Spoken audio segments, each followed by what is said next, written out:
السلام علیکم ناظرین، میں ہوں آپ کا میزبان فیصل اسفرالوی اور آپ دیکھ رہے ہیں میرا یوٹیوب اور فیس بک چینل۔ اپنی اسپیشل ویڈیوز کی سیریز کے ایک اور پروگرام میں آپ کو خوش آمدید کہتے ہیں۔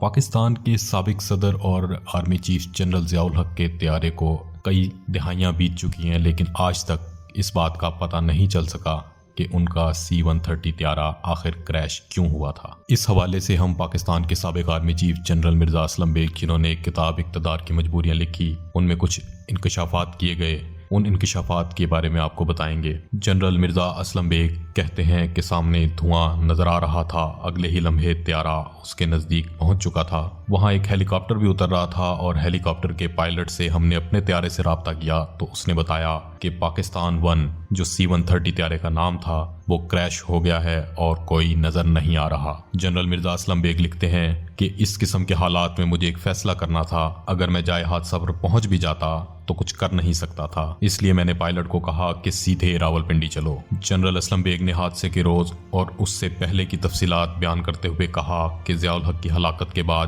جنرل اسلم بیگ فوج کے سربراہ بنے تھے۔ جس وقت یہ حادثہ ہوا، جنرل مرزا اسلم بیگ اس وقت وائس چیف آف سٹاف تھے۔ 17 اگست 1988 کو بہاولپور کے قریب پیش آنے والے اس مبینہ فدائی حادثے میں صدر general Zia ul Haq, chairman joint chief of staff committee general Akhtar عبد الرحمان، امریکی سفیر آرنلڈ لوئس رافیل سمیت 30 کے قریب افراد ہلاک ہو گئے تھے۔ جنرل مرزا اسلم بیگ لکھتے ہیں کہ سن 1988 میں الخالد ٹینک کا پروٹوٹائپ چین اور پاکستان کی مشترکہ کوششوں سے مکمل ہو رہا تھا، جس کے ساتھ ٹرائل کے لیے امریکہ کا M1 ابراہم ٹینک پاکستان لانے کی تیاریاں تھیں۔ سینئر افسران اور خود جنرل ضیاء کو یقین نہیں تھا کہ ہم کوئی ایسا ٹینک بنا سکیں گے جو دور حاضر کے جنگی تقاضوں کے مطابق ہو۔ M1 ابراہیم ٹینک کی لابی بڑی مضبوط تھی اور صحیح بھی تھا کہ اس وقت state of the art technology کے حوالے سے یہ ایک بہترین ٹینک تھا۔ وہ لکھتے ہیں کہ اس دورانیے میں انڈیا نے بھی ٹینک بنانے کی کوشش کی، لیکن ان کی تمام کوششیں ناکام ثابت ہوئیں، اور جب ان ناکامیوں کا بغور جائزہ لیا گیا تو وہ پتہ چلا کہ انڈیا اور اس میں نصب تمام سسٹمز کو خود بنانے کی کوشش کر رہے تھے۔ الخالد ٹینک سے قبل پاکستان ٹینک کے بیرونی ڈھانچے اور ٹریک وغیرہ T-59 ٹریک کے پروگرام کے تحت بنا رہا تھا۔ باقی نظام پاکستان نے جرمنی اور یورپ سے لیے۔ یہ تمام ٹیکنالوجی بازار میں بکتی تھی، لیکن اصل کمال پاکستانی اور چینی ماہرین کا تھا، جنہوں نے جوڑ توڑ کر کے ایک بہترین ٹینک تیار کیا تھا اور اس میں وہ تمام عوامل شامل کر دیے جو ہماری ضرورت تھے۔ ہماری حکمت عملی کامیاب ہوئی، الخالد ٹینک کے 3 نمونے تیار ہوئے اور حتمی ٹیسٹ کے لیے الخالد اور M1 ٹینک ملتان پہنچ گئے۔ الخالد اور M1 ٹینک کی آزمائش بہاولپور کے قریب واقع ٹامے والی فائرنگ رینج میں رکھی گئی تھی۔ اسلم بیگ لکھتے ہیں کہ بہاولپور جانے کے لیے GHQ نے اہم شخصیات اور متعلقہ افسران کی 2 فہرستیں تیار کیں، ایک جنرل ضیاء الحق کا گروپ تھا اور دوسرا joint chiefs of staff committee general Akhtar عبد الرحمان کا۔ دوسرے گروپ نے 3 دن بعد ٹرائل دیکھنا تھا، جبکہ پہلا ٹرائل 17 اگست کو ہونا تھا۔ اس سے ایک دن پہلے جنرل اختر عبد الرحمان مجھے گالف کورس میں ملے اور شکایت کی کہ انہیں پہلے گروپ میں کیوں نہیں رکھا گیا۔ میں نے کہا کہ اصول کے تحت سب سینئر افسران ایک طیارے پر سفر نہیں کر سکتے، جس پر وہ خاموش ہو گئے۔ جنرل اسلم بیگ مزید لکھتے ہیں کہ 17 اگست کو جنرل ضیاء الحق تقریباً صبح 11 بجے قافلے کے ساتھ اپنے خصوصی جہاز C-130 سے بہاولپور پہنچے۔ ضیاء الحق کے بہاولپور پہنچنے سے پہلے اسلم بیگ ان کے استقبال کے لیے بہاولپور پہنچ چکے تھے۔ جب ضیاء الحق آئے تو ان کے ساتھ جنرل اختر عبد الرحمان، امریکی سفیر، ان کے ملٹری سیکرٹری اور دیگر متعلقہ افسران تھے۔ ایئرپورٹ کے لاؤنج میں فریش اپ ہوئے اور 2 ہیلی کاپٹروں میں مہمانان خصوصی ٹامے والی رینج کی طرف روانہ ہو گئے۔ ٹرائل ٹیم کے سربراہ میجر جنرل محمود درانی اپنے ساتھیوں کے ہمراہ وہاں پہلے سے موجود تھے۔ ٹرائل شروع ہوا جو تقریباً 1 گھنٹے تک جاری رہا۔ الخالد ٹینک تمام آزمائشوں میں کامیاب ہوا، امریکی ابراہم M1 ٹینک صرف چند ایک آزمائشوں میں کامیاب ہو سکا۔ اس نتیجے پر سب کو حیرت ہوئی، لیکن اپنی آنکھوں سے دونوں ٹینکوں کی کارکردگی دیکھنے کے بعد شک و شبے کی کوئی گنجائش باقی نہیں رہی۔ اسلم بیگ کے مطابق آزمائشی مشق دیکھنے کے بعد وہ تقریباً 1:30 بجے بہاولپور کے لیے روانہ ہوئے اور ہیڈ کوارٹر میں تمام شرکا کے لیے کھانے کا انتظام تھا۔ اسلم بیگ لکھتے ہیں کہ میں جنرل ضیاء کے ساتھ تھا اور انہیں جہاز تک چھوڑنے آیا۔ سب لوگ جہاز میں بیٹھ چکے تھے